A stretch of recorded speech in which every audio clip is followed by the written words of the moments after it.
बिस्मिल्लाहिर्रहमानिर्रहीम। नाज़रीन कैसे हैं? उम्मीद करती हूँ कि ठीक होंगे। आपके साथ एक रेसिपी शेयर कर रही हूँ बड़ी फटाफट, एप्पल और डेट्स का शेक, जिसके लिए हमें थोड़ी सी बर्फ़ चाहिए। एप्पल मैंने काट लिए हैं, 5-6 मेरे पास खजूरें हैं और एक गिलास जो है ना दूध का है, क्योंकि मुझे बस केले में ही पीना है।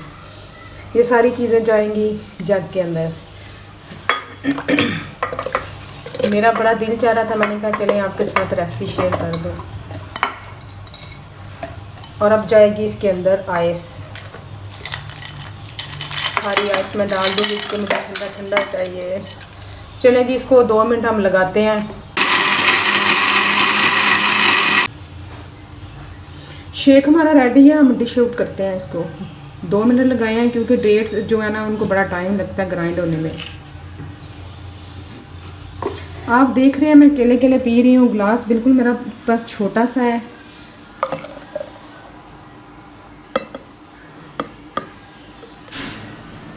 चलें जी, शेक हमारा हो गया रेडी है, फैल गया। शेक मेरा पसंद आया तो काइंडली मेरे चैनल को सब्सक्राइब कर लिए। जो पहली दफ़ा आ रहे हैं, काइंडली हम्बल रिक्वेस्ट है कि प्लीज़ मेरे चैनल को ज़रूर सब्सक्राइब कीजिए। रेसिपी पसंद आए तो इसको लाइक और शेयर करें। अल्लाह हाफिज़, फ़ी अमान अल्लाह। जल्दी जल्दी मैंने पीना है। अल्लाह हाफिज़।